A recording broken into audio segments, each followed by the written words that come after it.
Hi there, fellow flippers and buyer pals. This is Liz at Flippin' Lizzie. Thanks for tuning in to the channel. As many of you already know from the other videos, I really have not prepared or really learned the ropes to this before diving right in, and I'm enjoying that, but I will say it's a little bit of a stretch for me. So thanks for being so supportive and helpful along the journey. I know a lot of my real life friends have been stepping up, so I appreciate that. And everyone can step up by liking, subscribing, commenting.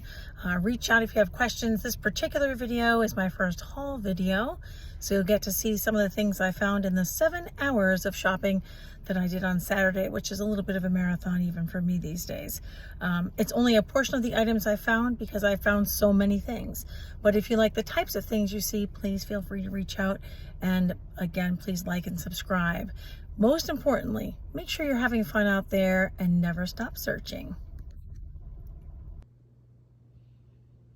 So I had been promising everyone a haul video, and this weekend was really productive. I spent about 7 hours on Saturday out shopping, trying to find stuff, and I had a lot of luck, and this is only a fraction of the items that I was able to pick up.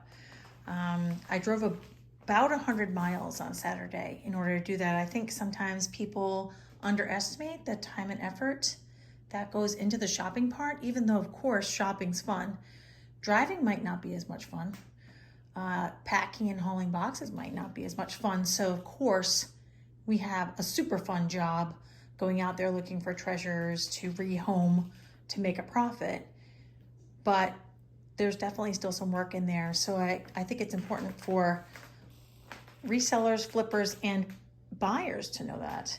So I'll just kind of show you some of these things. You'll have to pardon the piles in the dining room. This is the story of the picker life. I don't really have an office, and so the dining room sometimes ends up being the office. And if you're one of my local buyers, you know that's one of the reasons I really can't hold items here, because I'm already holding too many items here. So I'm going to walk you through some of the things that I found at a variety of estate sales and rummage sales and yard sales, in no particular order. I don't always buy items like this. I don't think people use photo albums as much as they used to, but this one was not used, in perfect condition, and is this beautiful kind of inlaid abalone, I guess, and maybe hand painted details. And so I picked this one up because it was special. It was in beautiful shape and seemed higher quality than a lot of these scrapbooks or photo albums that we see.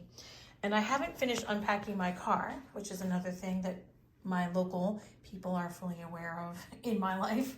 So I do have the matching one to this really cool mid-century brass candlestick or candelabra, but it's in the car somewhere. So I guess there'll be another haul video later. I feel like plants are really hot right now. It's like a thing. I don't know if it's the boho vibe or just people needed a hobby during the pandemic. I'm terrible with plants personally, even though I'm drawn to them. So I buy like these vintage plant care type items, and this was really cool that this little brass mister was still in its box. I like to watch Laura Caldwell on YouTube, and she's always picking up these beautiful mid-century and brass pieces, and I just really loved this particular, I guess it's a pillar candle holder, because it had really nice details, had that three-legged look that reminds me of mid-century items often made in Israel. I just really love that. This little set is super darling. It opens kind of like those old sewing boxes. This is the little spoons that go in the condiment jars. They're wrapped up in here, but it closes up, and look at the cutest little, look how cute the little salt and peppers are. The shapes are cute. They're kind of like, I don't know, like remind me of mushrooms a little bit. And I don't know if that was ever used, because those spoons are still wrapped up in like old school wax paper. I bought a whole box of vintage books, and these two didn't make it into that box. This one about Notre Dame, this one about Einstein. I just thought it looked really cool. Books are kind of a crapshoot, if you will. Sometimes they're worth a lot, sometimes they're not. But if they're inexpensive, I find that I can sell them locally or put them in my antiques booth in historic Ellicott City. I also love buying old safety goggles. These are more standard in their actual appearance when you take them out of the box, but I love the graphics on this box. This plastic salad set, I haven't looked it up yet, but I know it is from Italy. It reminded me of Catherine Home, although it's nothing really like it, but it kind of reminded me of it with this avocado green and white pattern. But you can see that the quality is not the same, and it's not metal enamel. This kitschy sign reminded me of a sign my mom would have had at our house when we were kids, that the kitchen was closed because the cook quit, which she never did, thank goodness.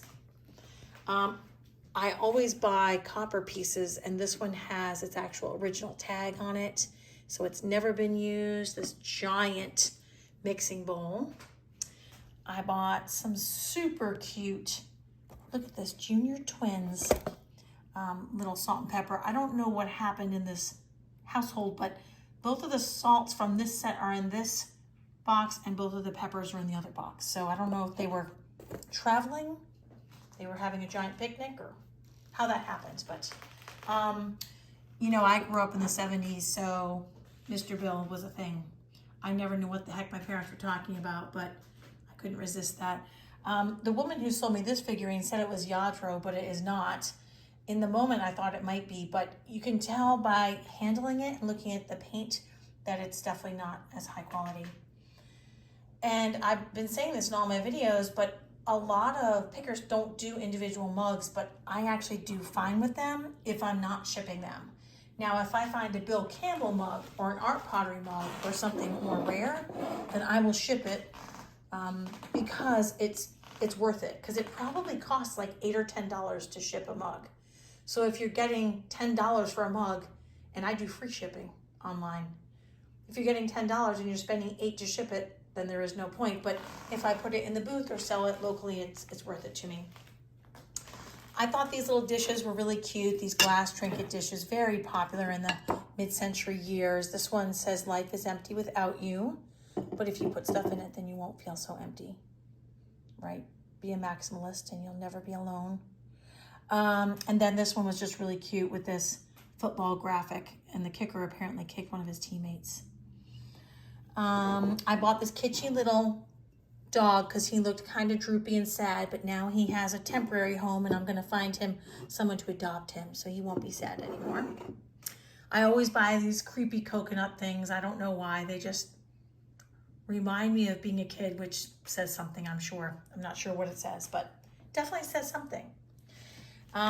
These little coasters, I don't know what's going on with them as far as like how finely made they are, or if they were mass marketed. I mean, they do have names of streets in New Orleans on them and different scenes. For some reason, they really reminded me of Harris Strong art tiles, even though they don't have the quality and maybe not the age either, but they are really, really nice. And they have, I don't know, like a good balance between feeling handmade and feeling really well made too. I had a really good experience years ago with a pair of scissors that I bought at an estate sale. I paid I think I paid $10 for them because they were the biggest scissors I've ever seen. They were probably, I don't know, 15 inches long or something.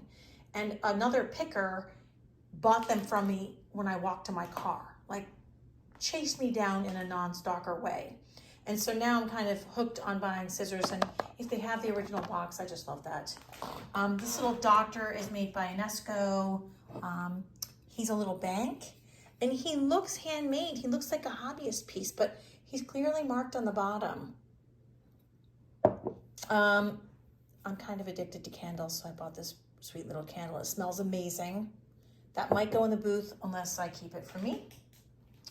I thought this mosaic bowl figurine or sculpture was really classic mid-century 1960s, 70s. So he came home with me.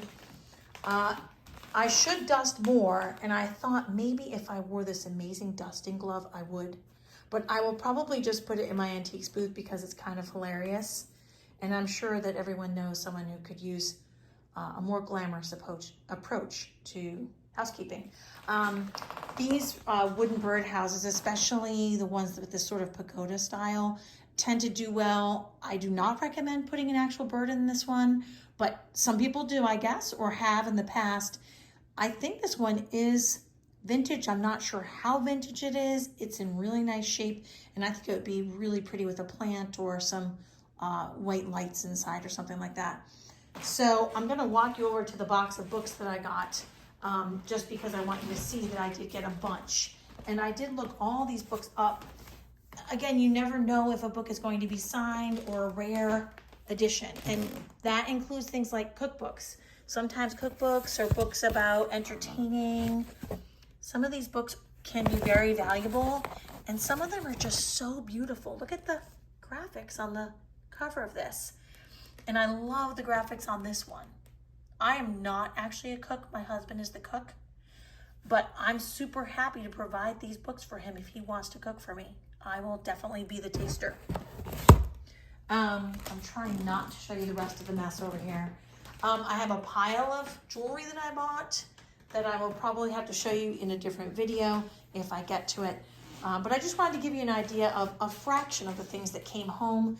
I actually sold a bunch of stuff yesterday, the big pieces. I had a tension pole rod that you could mount plants on, and I sold some bohemian type rattan furniture as well. And also a really neat weather forecaster, which some people might call a barometer. Just a really different one. So thanks to Katie and Grace for purchasing and picking those up. I really appreciate your patronage and friendship. And that will wrap it up for this little mini haul. Like I said, I just really could not get all that stuff out of the car with all this rain, and it wouldn't have fit on the table. So if you're a local pal and you see something here that you would like to purchase, please just private message me on Facebook. Let me know if you want something.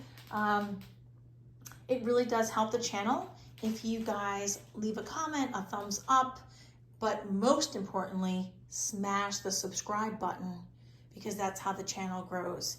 And then I get supported for doing this, which is so, so helpful. I guess that's it for today, fellow flippers. So my advice is never stop searching. Bye.